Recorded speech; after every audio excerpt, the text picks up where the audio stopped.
Bismillahirrahmanirrahim. Assalamualaikum warahmatullahi wabarakatuh. Perkenalkan, nama saya Haikal Akbar dengan NIM 2208060053, dosen pengampu Imam Syahputra Yamin SKM MFIT. Di sini saya akan mempresentasikan judul proposal saya, yaitu analisis pengaruh pemberian obat anti hipertensi terhadap komplikasi gagal ginjal kronik. Latar belakang pada proposal ini, ginjal memiliki fungsi yang sangat penting dalam mempertahankan homeostatis tubuh, yakni melalui pengaturan keseimbangan cairan, elektrolit, serta pengelolaan limbah metabolisme. Ketika hipertensi tidak dikelola dengan baik, tekanan yang tinggi dalam pembuluh darah dapat merusak ginjal, yang dikenal sebagai nefropati. Penyakit hipertensi atau tekanan darah tinggi merupakan suatu kondisi umum yang dihadapi oleh banyak individu. Hipertensi diakui tidak hanya sebagai faktor resiko untuk berbagai penyakit jantung dan kardiovaskular, tetapi juga berpotensi menyebabkan kerusakan pada organ lainnya, dengan ginjal sebagai salah satu yang paling rentan. Penyakit gagal ginjal dapat dibedakan menjadi dua, yaitu gagal ginjal akut dan gagal ginjal kronis. Gagal ginjal akut, meskipun sering bisa diobati, bisa mempengaruhi pada gagal ginjal kronik jika penyebabnya tidak segera ditanggulangi. Sementara itu, gagal ginjal kronik merupakan kondisi di mana ginjal berangsur-angsur kehilangan kemampuan untuk melakukan penyerapan. Rumusan masalah. Penderita hipertensi memiliki risiko tinggi mengalami komplikasi gagal ginjal. Ketidakefektifan jenis obat antihipertensi sehingga meningkatkan angka gagal ginjal kronis. Penelitian sebelumnya menunjukkan hasil bervariasi dan tidak efektif. Informasi mengenai obat antihipertensi paling efektif masih kurang sangat efektif di populasi yang beragam. Masalah pada penelitian ini adalah menganalisis obat antihipertensi yang menyebabkan komplikasi gagal ginjal kronik. Perumusan masalah yang pertama, apakah pemberian obat antihipertensi dapat menurunkan risiko komplikasi gagal ginjal? Perumusan masalah yang kedua, jenis obat antihipertensi mana yang paling efektif mencegah komplikasi gagal ginjal? Bagaimana perbandingan efektivitas berbagai kelas obat antihipertensi terhadap perkembangan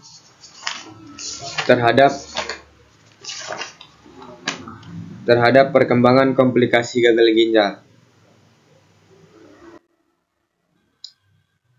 Adapun manfaat dan batasan penelitian. Manfaat untuk peneliti bisa membuka peluang untuk mengembangkan ilmu pengetahuan yang lebih. Dengan menggali hubungan ini dapat memperkaya basis data medis dan mengetahui jenis obat untuk farmasi, serta memberikan kontribusi pada pemahaman yang lebih baik tentang patologi penyakit. Hasil penelitian ini juga dapat menjadi landasan bagi peneliti lebih lanjut, memungkinkan peneliti untuk mengeksplorasi terapi baru atau pengakibatan yang lebih efektif. Manfaat yang kedua untuk masyarakat, dapat meningkatkan kesadaran dan pentingnya pengelolaan hipertensi. Masyarakat akan lebih memahami risiko yang dihadapi jika hipertensi tidak diobati, termasuk komplikasi serius seperti gagal ginjal kronis.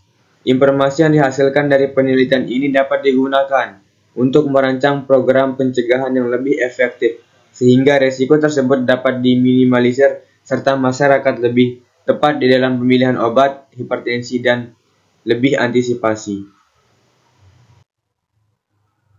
Adapun batasan penelitian pada proposal ini, yang pertama, penelitian ini akan dibatasi pada pasien dengan hipertensi yang sudah terdiagnosis gagal ginjal kronis. Penelitian ini tidak mencakup pasien dengan kondisi lain.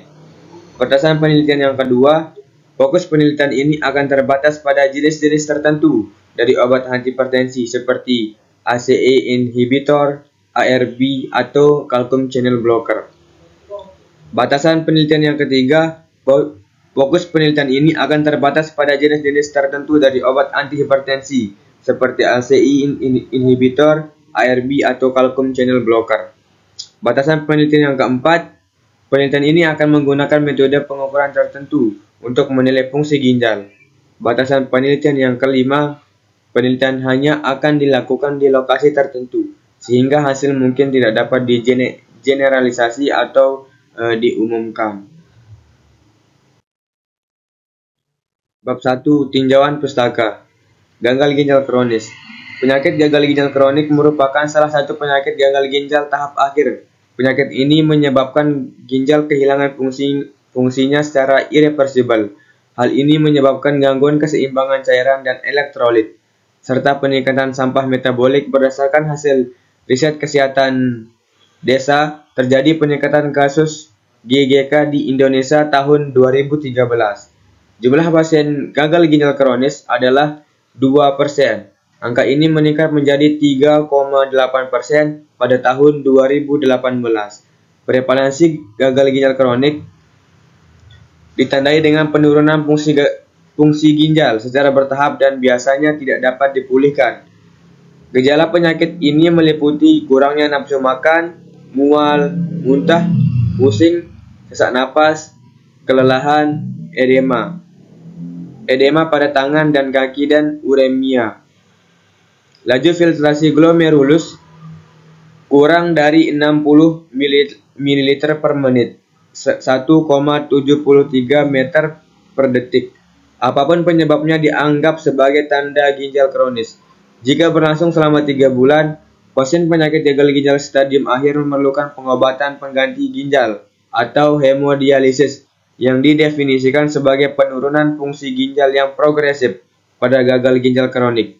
Tingkat morbiditas dan mortalitas yang tinggi di antara penyakit tidak menular membuat gagal ginjal kronik menjadi masalah global yang signifikan menurun. Faktor resiko yang berpengaruh untuk perkembangan penyakit gagal ginjal, penyakit jantung kronis, dan kematian adalah hipertensi. Diagnosis dan manajemen hipertensi hampir secara eksklusif mengandalkan pada pengukuran tekanan darah. Pada siang hari, sebagian besar pasien hipertensi memiliki tekanan darah yang tidak terkontrol, dan pasien sering mengalami kerusakan ginjal. Tekanan darah secara signifikan berhubungan dengan peningkatan risiko kejadian gagal ginjal kronik dan frekuensi nadi juga yang meningkat pada pasien yang tidak menjalani pengobatan antihipertensi. Hubungan antara tekanan darah dan risiko gagal ginjal kronik menjadi lebih rendah pada wanita daripada yang tidak menjalani pengobatan. Pasien dengan penyakit ginjal kronis menjalani berbagai tahap terapi adaptasi yang melibatkan modifikasi gaya hidup, perubahan fisik, dan penyesuaian terapi.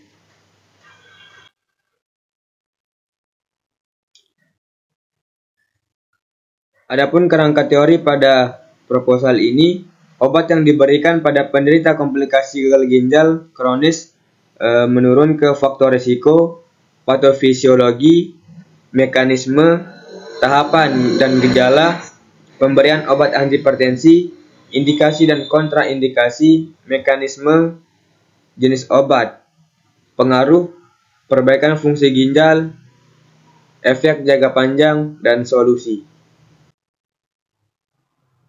Kerangka konsep pada proposal ini, pemberian obat, respon obat, obat antihipertensi yang diberikan, manfaat atau efek, obat yang memiliki efek yang berbeda, yang memiliki efek ke ginjal, yang tidak memiliki efek ke ginjal.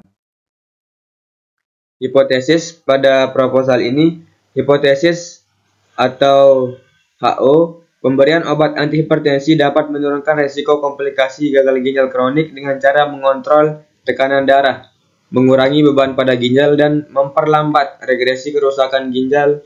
Hipotesis ini berfokus pada teori atau argumen dasar yang mendasari penelitian, yang menyatakan bahwa pengobatan hipertensi dengan antihipertensi akan berdampak positif terhadap perlambatan atau pengurangan.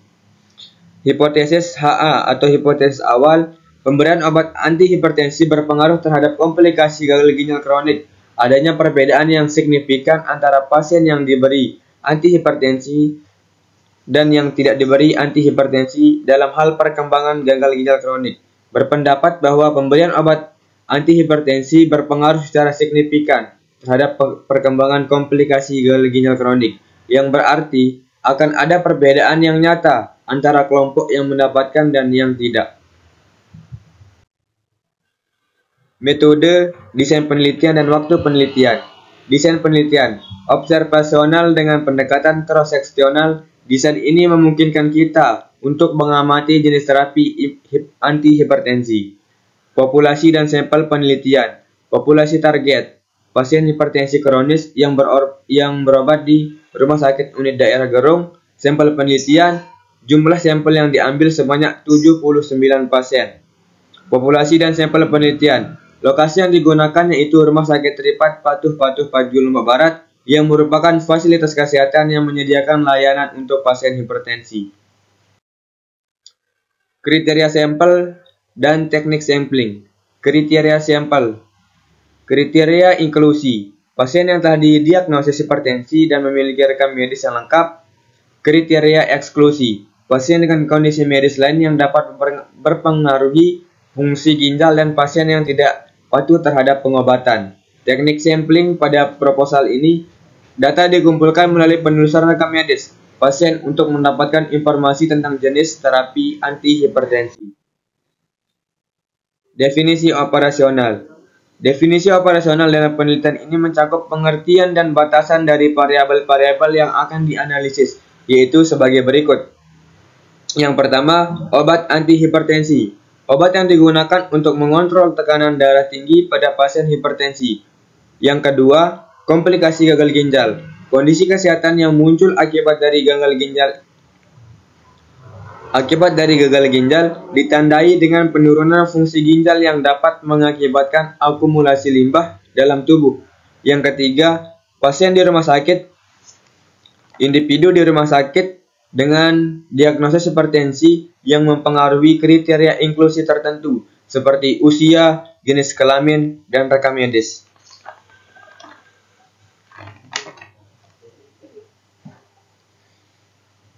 Yang keempat, pengaruh. Hubungan antara pemberian obat antihipertensi dan terjadinya komplikasi gagal ginjal yang akan dianalisis untuk menentukan apakah terdapat efek signifikan dari pengobatan terhadap perkembangan komplikasi tersebut. Yang kelima yaitu analisis. Proses evaluasi data yang bertujuan untuk menilai dan membandingkan variabel-variabel yang diteliti. Metode analisis yang digunakan dapat mencakup analisis deskriptif atau UGT dan regresi logistik untuk menentukan signifikasi hubungan antara penggunaan obat antihipertensi dan komplikasi gagal ginjal. Alur penelitian. Mulai penelitian, pendahuluan, observasi lapangan, pengambilan data dan sampel, pengolahan data menggunakan analisis linier, hasil dan pembahasan, perbandingan, hasil dan pembahasan, kesimpulan. Teknik pengumpulan data dan instrumen penelitian pada proposal ini, yang pertama, pengukuran parameter klinis. Pengukuran parameter klinis bertujuan untuk mengumpulkan data objektif mengenai fungsi ginjal dan tekanan darah melalui pemeriksaan yang terstandarisasi. Metode pengambilan sampel darah untuk mengukur kadar kreatinin serum dan menghitung laju filtrasi glomerulus yang merupakan indikator penting dari fungsi ginjal. Pengukuran tekanan darah dilakukan secara berkala untuk memantau efektivitas pengobatan dan mengetahui apakah terdapat perubahan yang signifikan dalam tekanan darah pasien. Alat pengukur tekanan darah pasien secara akurat dalam konteks klinis. Yang kedua, dokumentasi. Mengumpulkan data sekunder dari catatan medis pasien yang dapat memberikan informasi tambahan dan mendukung data yang diperoleh melalui kuesioner. Dan wawancara. Metode akses rekam medis untuk memperoleh informasi terkait diagnosis sebelumnya, pengobatan yang telah dilakukan, serta hasil pemeriksaan yang relevan. Instrumen yang digunakan yaitu laboratorium digunakan untuk analisis kadar kreatinin dan pemeriksaan darah. Memastikan data yang diperoleh adalah valid dan dapat diandalkan. Teknik analisis data. Analisis data akan dilakukan menggunakan regresi linier untuk mengevaluasi pengaruh pemberian obat antihipertensi terhadap fungsi ginjal. Pada pasien dengan penyakit gagal ginjal kronik, model regresi linier akan diukur melalui kadar kreatinin serum atau laju filtrasi glomerulus. Sementara variabel independennya adalah dosis dan jenis obat antihipertensi yang diberikan kepada pasien. Sebelum analisis, data akan diperiksa untuk memastikan asumsi regresi linier seperti linearitas dan normalitas. Jika perlu, transformasi data akan dilakukan setelah menerapkan model regresi linier. Koefisien regresi dan nilai P akan dianalisis pada tingkat signifikansi A sama dengan 0,05. Hasil analisis akan disajikan dalam tabel yang mencakup koefisien regresi, R-squared, dan ANOVA untuk menilai kemampuan model menjelaskan variasi data. Metode ini diharapkan dapat memberikan pemahaman mengenai efektivitas obat antihipertensi pada pasien gagal ginjal kronik. RAB. Uraian kegiatan, biaya persiapan penelitian, jumlah pengembangan kuesioner jumlah 1, satuan paket, harga satuan 1 juta, pelatihan enumerator jumlah 1, satuan paket, harga satuan 500.000. Uraian kegiatan yang kedua, biaya pengumpulan data, alat tulis dengan perlengkapan 1, satuan paket, harga satuan 300.000. Transportasi, jumlah 10, satuan, kali harga satuan 50.000. Honorarium enumerator, jumlah 5 orang, harga satuan 50, total bayar 1 juta. Uraian kegiatan yang ketiga, biaya analisis data, lisensi software statistik, jumlah 1 paket, harga satuan 1.500.000. Uraian kegiatan yang keempat, biaya pelaporan dan publikasi, cetak laporan penelitian 1 paket, harga satuan 3.000, publikasi di jurnal, jumlah 1 paket, harga satuan 1 juta. Uraian kegiatan yang kelima, biaya tak terduga atau cadangan dari biaya 10%. Total 460.000. Total dari semua uraian kegiatan atau anggaran belanja 7.810.000. Lini masa penelitian pada proposal ini, tahapan penelitian, persiapan penelitian pengembangan kuesioner, bulan pertama. Pelatihan enumerator, bulan pertama. Pengumpulan data, alat tulis dan perlengkapan transportasi honorarium enumerator di bulan yang kedua. Tahapan penelitian yang ketiga, analisis data, lisensi software statistik pada bulan yang keempat. Tahapan penelitian yang keempat, penyusunan laporan, penulisan laporan dan penelitian pada bulan kelima. Publikasi atau pengiriman untuk publikasi pada bulan ke-5. Dan terima kasih. Assalamualaikum warahmatullahi wabarakatuh.